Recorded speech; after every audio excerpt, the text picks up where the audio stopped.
Please be seated.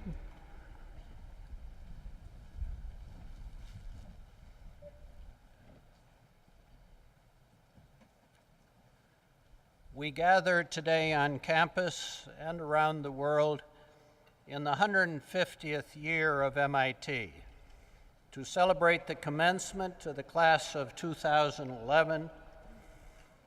As we embark on the next century, it's our honor to be joined by a member of our extended family, Mr. Arthur Compton, member of the class of 1951 and son of MIT's 9th president, Carl Taylor Compton.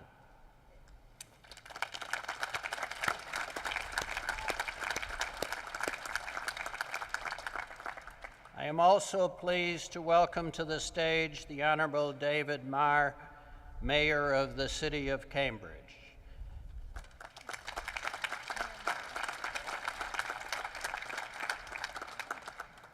And I'm most delighted to welcome to these exercises the class of 1961. I confess it is my class as well, and I have my red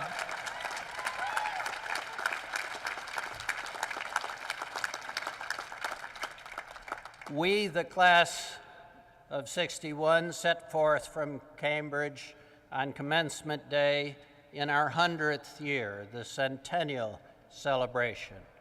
We're now returning on the occasion of our 50th reunion. Please join me in a salute to this very wonderful class that I salute as well.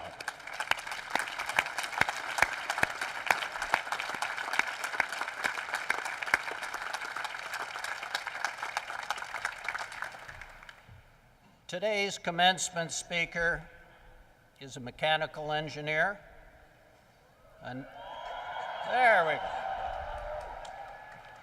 national champion for math and science education, an innovative chairman and chief executive of a global corporation with 136,000 employees, and maybe most importantly, a parent of a member of the graduating class of 2011. A leader of the White House Initiative on Science, Technology, Engineering, and Math, she has also been tapped as Vice Chair of the President's Export Council. In her enthusiasm for national service and her public advocacy for innovation and practical answers to the challenges of clean energy, unemployment, and the economy, she embodies truly the spirit and the values that animate MIT. We're fortunate to be able to count on her as a member of the MIT Corporation, our Board of Trustees, and we're very honored to call her a member of our community. Ladies and gentlemen, distinguished guests, graduates, and graduates-to-be, please welcome Ursula Burns.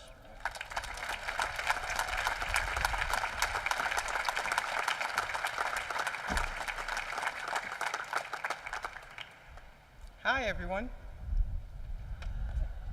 President Hockfield, fellow trustees of MIT, members of the faculty, graduates, families, and friends, thank you so much for the honor, for your warm reception, and for the privilege of delivering the university's 145th commencement address. This is a very special day for our family. Our son Malcolm is among the undergraduates receiving his bachelor's degree today. Malcolm will hate me for this, I know that, but I can't begin to tell you how proud we are of him. Like many of you, Lloyd and I sent one of our most precious possessions. The other possession who's precious is Melissa, who's also here with us today. We sent him off to MIT 4 years ago. We entrusted this wonderful institution with the education of Malcolm at a pivotal moment in his life. While here, he began to quench his thirst for knowledge, to shape his dreams, and to begin to turn them into reality, to form relationships that will last a lifetime. I know that the parents and families who are here today are nodding their heads in agreement. What MIT has done with our children has been spectacular. So before I go any further, will the parents, families, and friends join me in sharing our appreciation to President Hockfield and the talented faculty and staff she leads for all that they have given to the graduating class of 2011.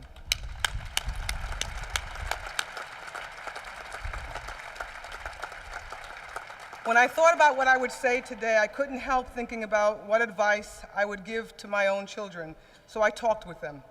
Their advice to me can be boiled down into 7 words. Keep it real and keep it short. So with that in mind, let me give you a little bit of simple advice. You are about to enter a pretty messy world. The words that Charles Dickens used to describe the 18th century London are eerily apt. It was the best of times, it was the worst of times. It was the age of wisdom, it was the age of foolishness. It was the season of light, it was the season of darkness. As the British would say, that strikes me as spot on. We live in a world of both sobering challenges and awesome opportunities. As you leave this serene campus, our nation is engaged in wars in Iraq, Afghanistan, and Libya. We are mired in debt and recovering at a painfully slow pace from the deepest recession in 80 years. Our political system at times seems incapable of action, and our political rhetoric seems largely devoid of civility. There is a gross mismatch between the skills that we need to build a 21st century economy and the product of our public school systems around the United States.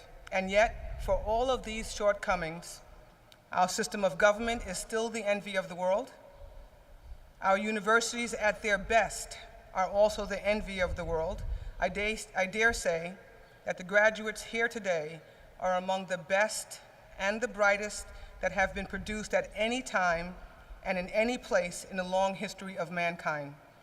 Our economy is sputtering, and yet our ability to innovate continues to lead the world and create new industries. So my first piece of advice to you is to not be discouraged.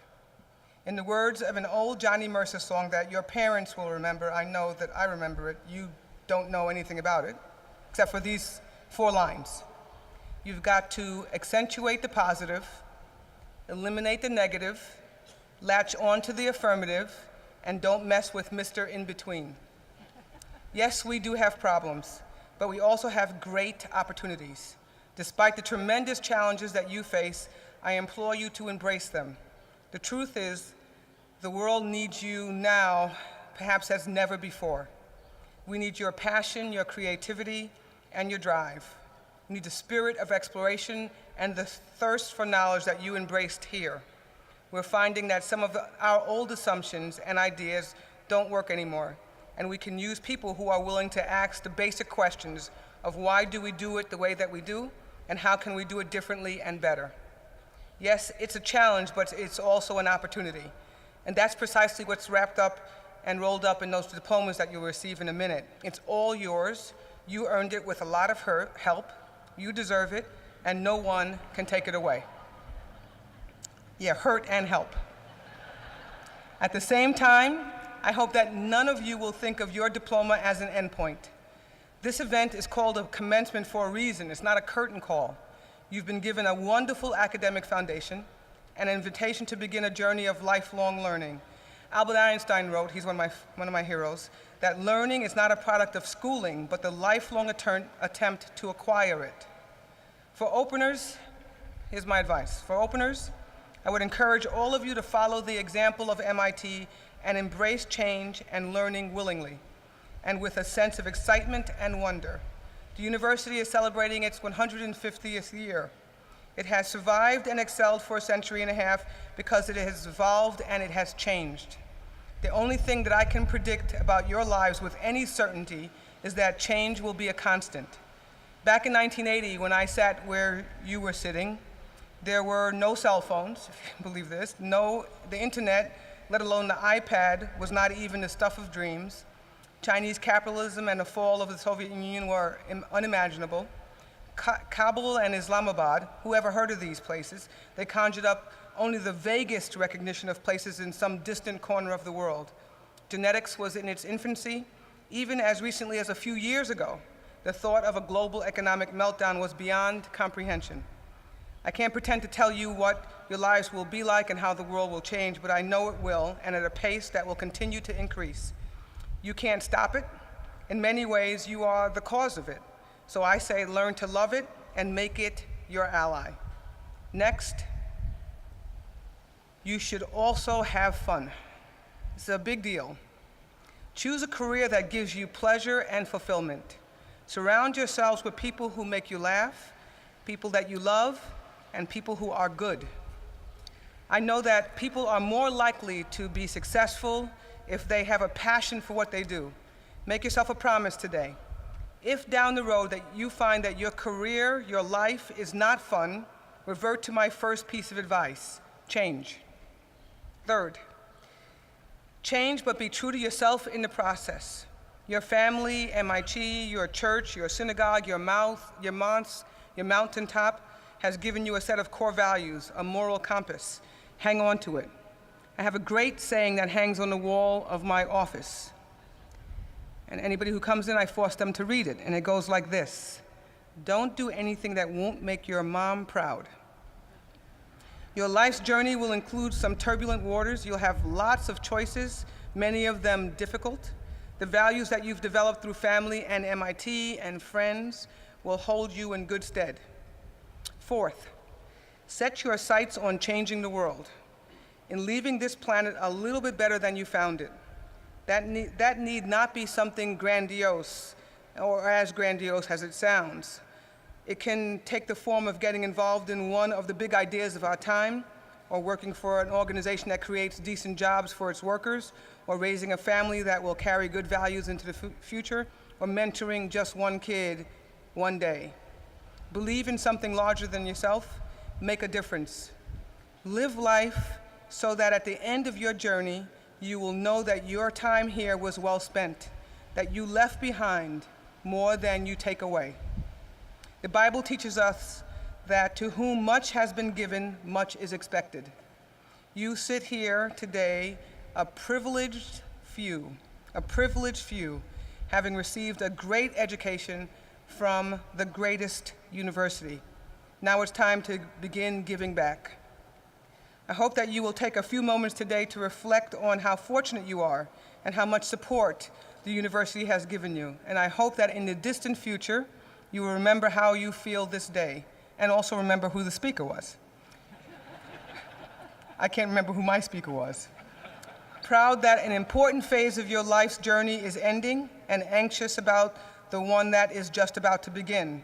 Proud of the friendships that you've made here, and hopeful that some of them will endure far into the future. Proud that you earned a degree and cognizant of just how much you still have to learn.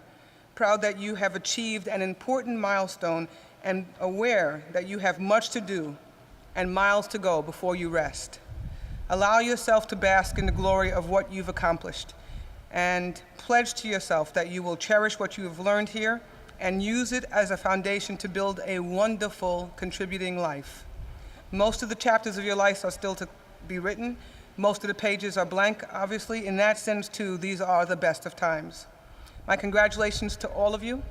You've worked long and hard to arrive at this weekend. My congratulations also to all the parents, the grandparents, the spouses, family members, the faculty, the support staff, the administration that's helped push you across the finish line. All of you should be very, very proud.